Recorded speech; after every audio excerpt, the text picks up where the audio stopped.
Since ancient times, a legend has circulated through the martial world.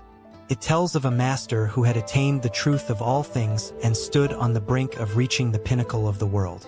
This master would seek a successor to complete the grand achievement they could not, guiding that chosen one to the summit. Baekjan, head of the Flame Dragon sect, once thought this was a ridiculous tale. However, as he cut down a warrior before him, he began to believe it. Another warrior, the 12th Great Master known as Silent Sword Danmayong, stepped forward, declaring his intent to stop Baekjan from causing chaos and killing skilled masters in the Central Plains. Yet, Danmayong was cut down before he even realized it. Baekjan believed that the spirit from the legend had chosen him and proclaimed himself the true pinnacle of the world.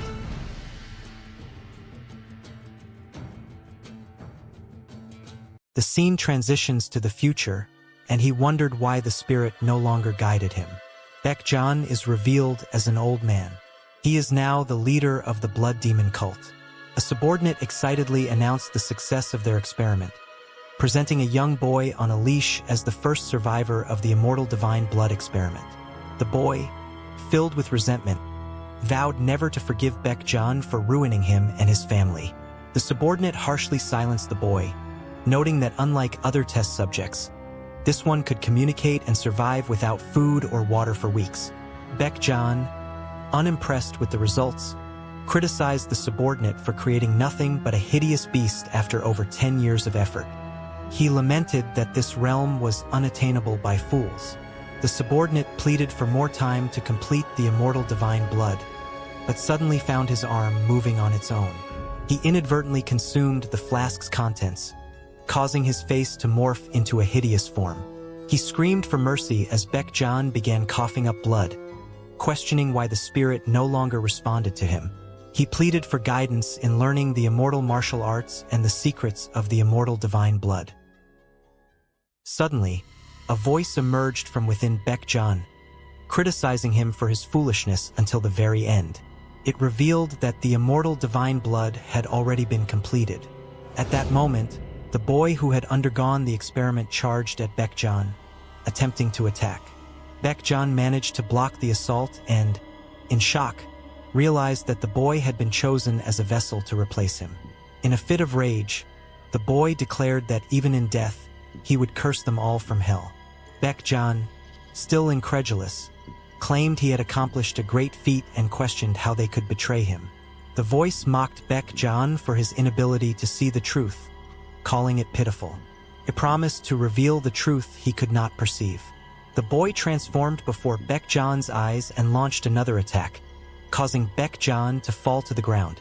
As he lay there, he wondered if this was the truth and if his vessel had been so limited. With a final, decisive strike, the boy defeated Baekjan. The voice then addressed the boy, inquiring if he resented the world that had taken his family. It offered to take care of that world for him. As the boy was being possessed by the spirit, members of the cult were bewildered and fearful, questioning what they were witnessing. Upon seeing the body of their fallen lord, Baekjan, they shouted in distress and ordered the boy to be killed immediately. The voice continued speaking to the boy, suggesting that in exchange for its help, he should defeat countless strong opponents and make their strength his own, ensuring nothing stood above him. It promised that if he did so, they would one day challenge the summit once more. On the planet GSP, located 500,000 light-years away from Earth, a grand combat tournament takes place every 100 years. Civilizations from across the universe compete for the ultimate prize, the truth of all things. The winners are granted liberation from the suffering of diseases, hunger, and war. This year, the Unified Earth Government GUE has qualified, and they have sent their strongest representative to compete. The GUE is confident that not only will they reach the finals, but securing the championship is well within reach. The scene shifts to the tournament's battle arena, where the commentator announces the arrival of the contestants. As soon as the restraints on the first contestant are released, the entire arena is engulfed in intense flames, a display of raw power from the living flame species. One of the contestants struggles to catch his breath, cursing his opponent. The other, known as Agni, laughs triumphantly, promising to roast his adversary alive. The crowd erupts in cheers, chanting Agni's name. The commentator notes that Agni's popularity is enormous, his power as overwhelming as the flames that now fill the arena. The focus shifts to the other contestant, a representative of the Piglo civilization which ranks 9,630, Panin. As Agni, the representative of the Ifrit civilization which ranks 972, prepares to strike, Panin seems distracted, which allows Agni to unleash a destructive breath of fire. The commentator remarks on the devastation caused by Agni's flames, known to melt even the toughest of ships. It's clear to everyone watching that Agni is far too powerful for a Tier 1 civilization like the Piglo.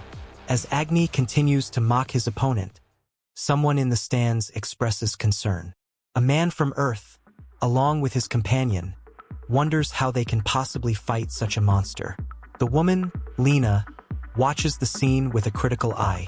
While she acknowledges that Earth is a Tier 1 civilization, she notes that none of the higher-tier civilizations seem to care about this match. The only way to win, she thinks, is to exploit the arrogance of their opponents. Lena insists that they continue searching for a weakness in Agni's strategy. Despite Mark's reluctance, they stay focused on the battle.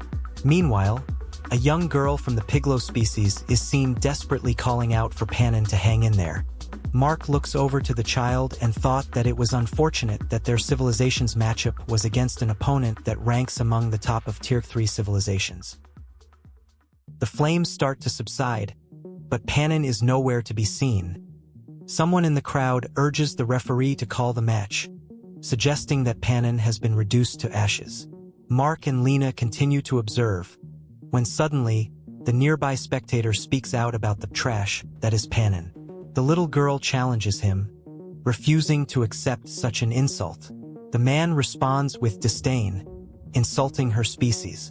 The girl stands her ground, calling him a brat. Mark told Lena that they should hurry and leave before they get caught up in the quarrel. The situation escalates quickly when the man transforms, revealing his true power, and asked if the girl wanted to hear something interesting. The little girl, startled, fell to the ground, and the man approached and told her that he was considered quite normal on his planet. Lena, observing, remains calm. Mark, however, urges them to leave before the situation becomes dangerous. Now fully transformed, the man, later identified as Mr. Pixie from the Pixie civilization, continues to boast about his strength, claiming that even though he's considered as normal, he could easily destroy their representative, Panin, in 10 seconds. Lena calmly questioned whether boasting strength to a child was truly something impressive, her tone laced with disdain. Mr. Pixie, taken aback, stammered in response, unable to comprehend her audacity. She continued, pointedly reminding him that he claimed to be quite normal on his planet and accusing him of acting cocky despite sounding like a complete loser. Mr. Pixie, growing increasingly frustrated, muttered about how inferior civilizations seemed to have collectively lost their minds, wondering aloud why everyone was provoking him. Meanwhile, Mark, nervous about being lumped in with Lena's bold attitude, timidly tried to distance himself, asking if he was included in the group, irritating Mr. Pixie. Lena, unrelenting, doubled down by mocking Mr. Pixie further, questioning what he could possibly do even if he was angry. Mr. Pixie's frustration reached its peak as he declared his intent to show her exactly what he was capable of. Mark, panicking, attempted to push Lena away, fearing the consequences of her provocations. Lena asked if he seriously intended to abandon her by leaving her in such a dangerous situation. Unfazed by Mark's panic, Lena questioned if he planned to abandon his team leader so easily. Meanwhile, Mr. Pixie, consumed by rage, declared his intent to demonstrate his power. Just as he prepared to attack, a security patrol drone arrived on the scene, its mechanical voice booming as it commanded him to stop. Mr. Pixie, visibly frustrated, cursed under his breath, lamenting the poor timing of the security drone's arrival. Mark, noticing the drone hovering nearby, questioned its presence with uncertainty. Lena, ever composed, identified the device, explaining that it was a security drone tasked with patrolling the arena. She remarked on the futility of Mr. Pixie's actions, noting that with so many of these drones monitoring the stadium, there was little he could realistically accomplish without facing consequences. It questions Mr. Pixie's actions. Lena, feigning innocence, began explaining to the drone that Mr. Pixie hadn't directly harmed anyone but had suddenly started flexing his muscles. She speculated that he might be drunk, adding that the spectacle had been so obnoxious it ruined her appetite, though she brushed it off as no big deal. The drone, processing her explanation, questioned whether Mr. Pixie had indeed been showing off his physique. With a sly grin, Lena suggested that Mr. Pixie had been flaunting his rugged appearance to intimidate a Tier 1 civilization like theirs. She playfully whispered that he should demonstrate the same antics for the patrol officer. Mr. Pixie's rage boiled over as he realized she was mocking him, and he growled in frustration at her boldness. Mark, noticing the tension rising, nervously whispered that Mr. Pixie looked furious, his eyes practically bulging with anger. Lena, completely unfazed, remarked that before he could cause any real harm, the truth would resolve the situation without any consequences. She explained with a smirk that this was her way of punishing him for his arrogance. Mr. Pixie overheard their exchange, while Mark pleaded with Lena to stop provoking him and just let him go. The drone turned its attention back to Mr. Pixie, questioning whether he had truly intended to show off his muscles so blatantly. Cornered, Mr. Pixie begrudgingly admitted to flexing for attention, trying to downplay his actions by transforming back into his smaller form. Satisfied, the drone allowed him to leave, and Mr. Pixie quickly made his exit, grumbling as he called Lena and Mark pests, promising they'd see him again. As Mr. Pixie disappeared into the distance, Mark muttered under his breath, expressing his desire to never see the Pixie again, not even in his dreams. Turning to Lena, he asked if she had anticipated the situation unfolding the way it did. Without hesitation, Lena replied that, of course, she had expected it. She pointed out that she wasn't reckless enough to provoke a monster like Mr. Pixie without carefully thinking things through first. Mark, still shaken, admitted he thought the encounter had rekindled his phobia of aliens. Before he could dwell on it further, the little Piglo girl approached Lena. With a timid voice, she expressed her gratitude for Lena's help earlier. Lena, however, dismissed the girl coldly, questioning who had helped whom and ordering her to leave, claiming she was distracting her from the game. The harsh response startled the girl, leaving her visibly frightened. Mark observed the interaction and concluded that Lena must have suddenly lost her temper, though he wasn't entirely sure why. Attempting to de-escalate, he placed a hand on the girl's head and gently told her to listen to Lena and return to her family. The girl, however, pushed his hand away, calling him a coward before bowing politely and walking away. Mark, taken aback, stammered about how he, too, had been scared. He couldn't understand why the girl seemed to be directing her frustration solely at him. Lena, with her usual sharpness, told him to shut up and called him a coward, leaving Mark even more bewildered. As the focus returned to the fight, a voice from the crowd shouted angrily, demanding that Pannon stop hiding and face his opponent, accusing him of failing to represent his civilization properly. The commentator echoed the sentiment, highlighting the intense criticism directed at Pannon for his apparent lack of action. Meanwhile, Lena silently observed, acknowledging the vast power gap between Tier 1 and Tier 3 civilizations. She knew the situation was dire, but there was little Pannon could do against a monster like Agni. Agni, reveling in his dominance, laughed mockingly, likening the match to a game of hide and seek. Lena, watching intently, questioned whether there was any hope for Earthlings to overcome such a formidable opponent. Her thoughts drifted to a painful memory, an image of herself in a biohazard suit, helping people afflicted by disease, tears streaming down her face. Resolving to suppress her doubts, she reminded herself to avoid succumbing to weak thoughts. Mark noticed her trembling and asked if she was okay. Lena dismissed his concern, claiming it was nothing and urging him not to worry. Suddenly, the commentator's voice erupted with excitement, announcing Pannon's reappearance. Lena, surprised, turned her attention back to the arena as the commentator explained that Panin had used the cover of the flames to target Agni's blind spot. Through sheer determination, Panin broke through the searing heat and delivered a devastating strike. The commentator, awestruck, declared it a life-risking move that had landed perfectly. Agni collapsed, unable to rise, leaving the audience stunned. This could be a critical hit that might change the tide of the match. Mark, distracted by someone contacting him on his communication device, called out to Lena. Irritated, she snapped, reminding him that she was fine and that there was no need for him to keep pestering her. Mark clarified that it wasn't about her. Instead, someone had reported an issue with the exhibit and requested her immediate attention.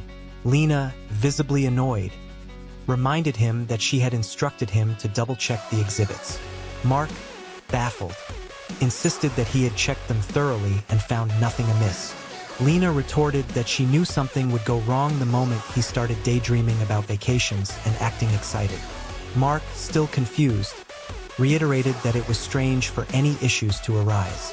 Lena, exhaling sharply, declared that it no longer mattered since she had already seen what she needed to in the match. She admitted her astonishment at Panin's victory, acknowledging that she had not believed it was possible to defeat a monster like Agni. This realization gave her hope, proving that their opponents were not invincible. Just as Lena expressed her thoughts, a sudden force struck Mark, sending him flying. Stunned, she noticed a strong gust of wind sweeping through the area. Before she could react, a hand reached out from behind and grabbed her. The scene shifted to Planet GSP, Zone 3, Z Street, at the Planet Promotion Center. Lena slowly opened her eyes, her vision blurry as she noticed a pixie dragging Mark away. Panic filled her voice as she weakly called out his name, trying to rouse him. Her desperate cries caught the attention of the pixies. One of them turned to her with a mocking tone, surprised she was awake. Another, more amused, asked if she was referring to Mark. He assured her not to worry, explaining they hadn't killed him yet. Rage boiled within Lena as she struggled to regain her composure. Her thoughts burned with indignation, furious at what they were doing. She lashed out verbally, calling the pixie a bastard and accusing him of holding this grudge simply because she had teased him earlier. She questioned his intelligence, pointing out that they were on Planet GSP and that the security team would soon arrive.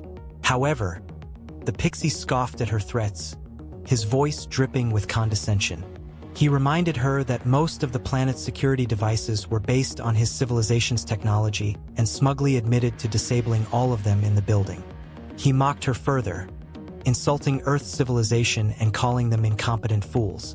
Lena, her anger reaching its peak, shouted back at him, telling him to shut up. Her fury spilled over as she recounted the injustices Earth had suffered. She reminded him that Earth had not willingly joined the Galactic Federation. They had been forced into it. She blamed the Federation for the infectious disease brought to Earth, which had left billions of people suffering and dying. Despite their claims that interference between civilizations was prohibited, the Federation had never provided any support to Earth during its darkest hours. The pixies paused for a moment, exchanging mocking glances before breaking into laughter. One of them chuckled at her outburst, sarcastically remarking that she seemed to be admitting how doomed her civilization truly was. Another chimed in, ridiculing the notion of the Federation being a charity organization. They continued to deride the notion of a civilization struggling with infectious disease, marveling at how such primitive beings still existed. Another pixie added to the mockery, joking that such beings belonged in museums, relics of a bygone era. Their conversation came to an abrupt halt when one of them noticed a figure approaching. The pixie squinted in curiosity, questioning who the newcomer might be. The air grew tense as a mysterious voice broke the silence. The figure spoke in a calm, measured tone, wondering aloud which sect had dared to summon him here. His words carried a note of sarcasm as he commented on the reputation of the Shaolin Temple, adding that the room's extravagant decor made it feel more like a luxurious inn than a temple. Lena's eyes widened as she listened to the unfamiliar voice. Her thoughts raced as she recognized the language. It was Earth's. Could this person be an Earthling? She wondered, unsure of what to make of his presence. The pixies, however, showed no such recognition. Irritated, one of them barked at the newcomer, demanding he speak the common language and calling him trash for using a tongue they couldn't understand. Lena quickly realized that the pixies were unable to comprehend Earth's language, which could potentially work in her favor. The man, meanwhile, seemed equally puzzled. Observing the room, he muttered to himself, commenting that the changes were not limited to the interior design. He appeared to have no understanding of what the pixies were saying, just as they couldn't grasp his words. Lena's thoughts churned as she concluded that the lack of mutual understanding might actually be advantageous in this precarious situation. Lena tried to take control of the situation, calling out to the man in Earth's language. She urged him to act quickly, instructing him to report to the security team about the pixies' actions, as they were violating the Federation's regulations. However, before she could finish her sentence, Mr. Pixie reacted with ruthless speed. He shoved her head to the floor, cutting her off entirely. His voice dripped with contempt as he questioned what they were trying to accomplish, sneering at the idea that they might be plotting something so foolish as defying him. The mysterious man, who had been quietly observing, let out a laugh. His tone shifted, carrying an unsettling calmness as he remarked that he now understood. He noted with curiosity that not everyone had changed, though his cryptic comment left its full meaning unclear. Without hesitation, he began preparing for an attack, his movements deliberate and purposeful. The pixies, sensing the imminent danger, watched him with growing apprehension. One of them, fixated on the energy he was gathering, muttered in confusion, trying to grasp what was unfolding before them. Before they could react further, the man unleashed a devastating technique. His vortex wind fist sent a massive burst of energy tearing through the room. The raw power of the attack ripped through the air, striking one of the pixies with such force that it tore the creature in two, leaving no chance for survival. The room fell into stunned silence as the aftermath of the attack settled. Lena, still on the ground, looked up in disbelief, her mind struggling to process the sheer scale of the destruction. The man, calm and unaffected by what he had just done, turned his attention to her. He addressed her directly, his tone steady but commanding, asking if she understood what he was saying. Lena, still shaken, managed a hesitant response, her voice faltering as she struggled to regain composure. The man, unrelenting, stated plainly that he had many questions. His warning was clear. If she tried to escape without answering him, he would kill her on the spot. Lena looked at the man, her curiosity evident. She started to ask him a question, but he seemed confused. Before she could continue, he cut her off sharply, demanding that she speak clearly if she valued her life. Realizing the man didn't understand the common language, Lena paused and thought about how to proceed. When he asked her to explain their location, she hesitantly told him they were in the promotional building on Street Z. The man seemed surprised, clearly expecting to be somewhere else. He muttered about the Shaolin Temple, noting the energy and atmosphere here were completely different from what he expected, far too noisy for a temple. Lena, still trying to make sense of him, asked what he was. Observing his human-like appearance and lack of any visible devices, she questioned how he had caused the explosion earlier. The man grew irritated by her questions, demanding to know her identity and affiliation instead. When Lena pressed him about his own identity, he was taken aback, incredulous that she didn't recognize him. She dismissed the idea that he might be famous, but before she could finish her thought, her attention snapped to the figure behind him. She shouted a warning as Mr. Pixie lunged to attack. The man, now annoyed, turned to face the intruder. Mr. Pixie threw a punch, but the man easily deflected it and mocked him, calling him a useless brute. With a swift strike to the stomach, he sent Mr. Pixie reeling, questioning aloud if anyone here trained their internal energy. Without hesitation, he unleashed a powerful energy attack that sent Mr. Pixie flying across the room. Lena, watching in disbelief, was stunned by the man's strength. She couldn't comprehend how he had blocked the massive opponent with just one hand. The man turned back to her, incredulous that she still didn't recognize him. Lena, unsure of his significance, admitted she spent most of her time on other planets and wasn't well acquainted with Earth. The man seemed even more baffled by her response, questioning what she meant by other planets. Lena explained briefly, but the conversation was interrupted when Mark approached, still groggy. He asked Lena what was going on.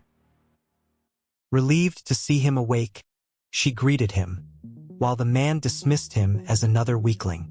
Mark, confused, asked who the man was, but neither he nor Lena had an answer. They debated whether he might be famous, but nothing was certain.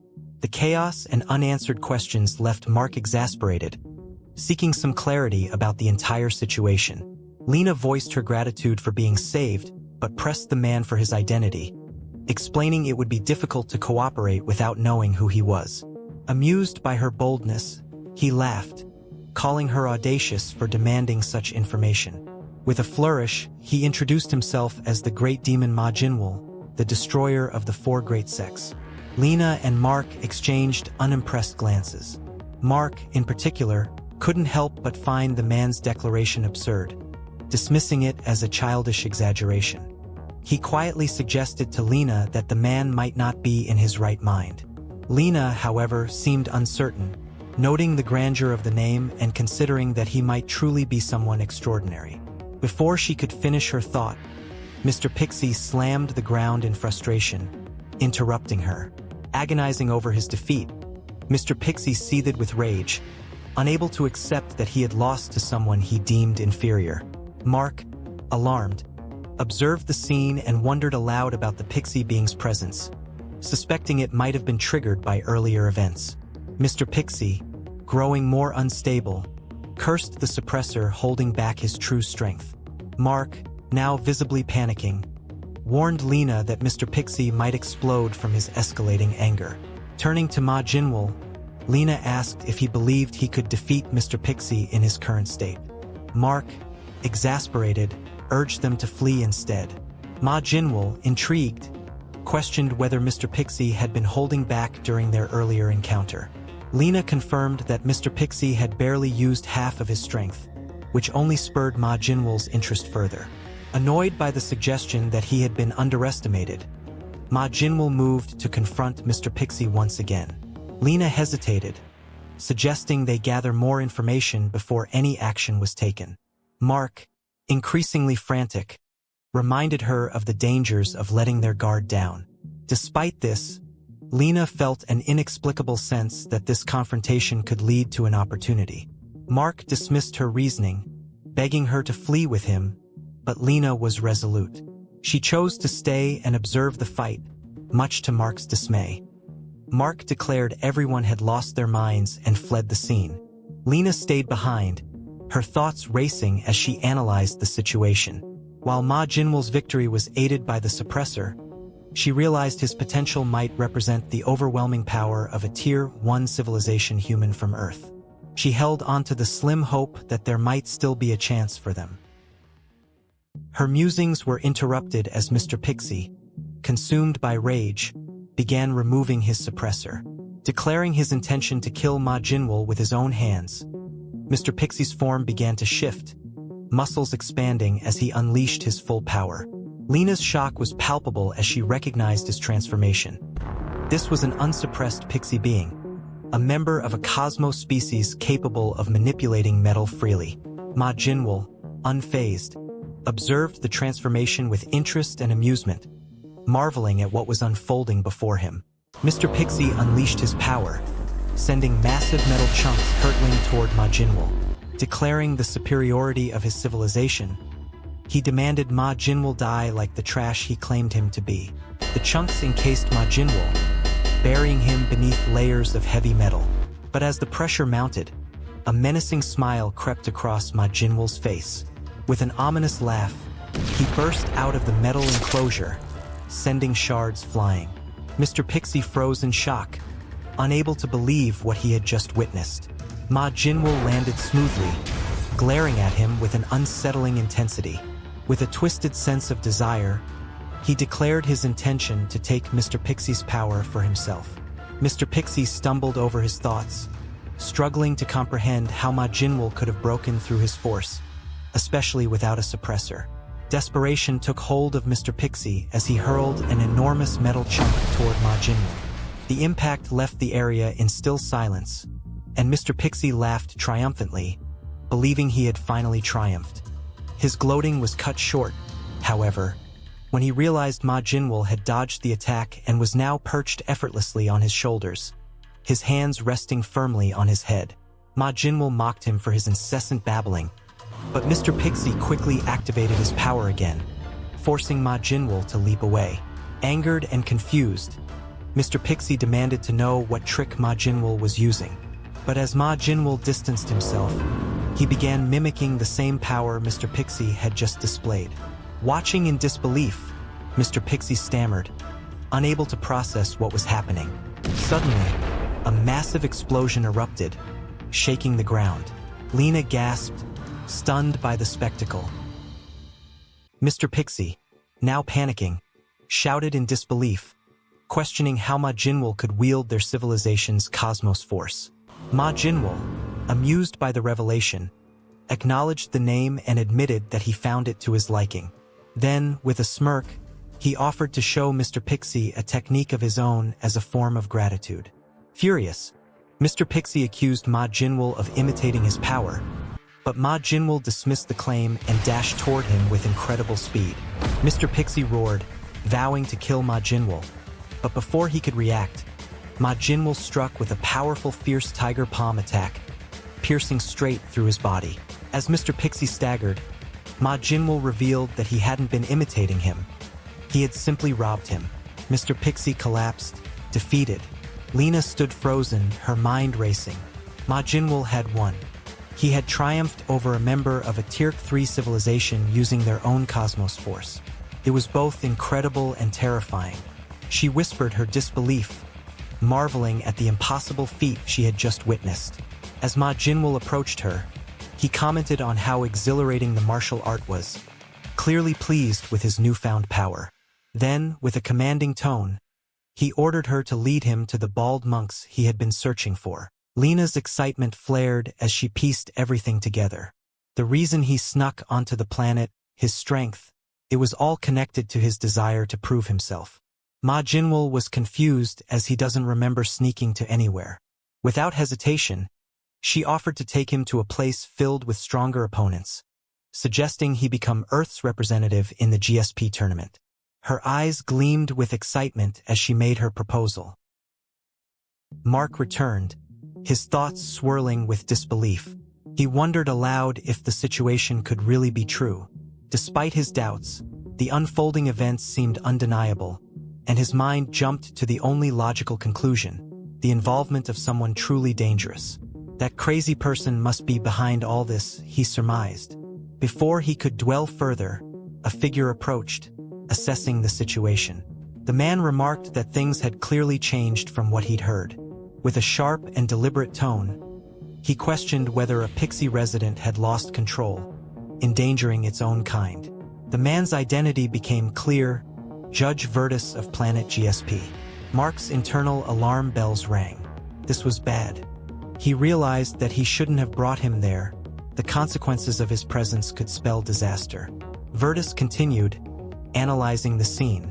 He speculated that a third party must have intervened, suggesting that the defeat of a Tier 3 civilization Pixie pointed to either a higher civilization or one specialized in combat. Mark grasped onto this explanation, using it to steady his nerves. Internally, he reasoned that this logic removed the possibility of human involvement. This was a relief. It gave him time to contact team leader Lena. Yet, before he could act on this thought, Virtus turned his attention to him. Human. Virtus addressed him directly. What are you worrying about?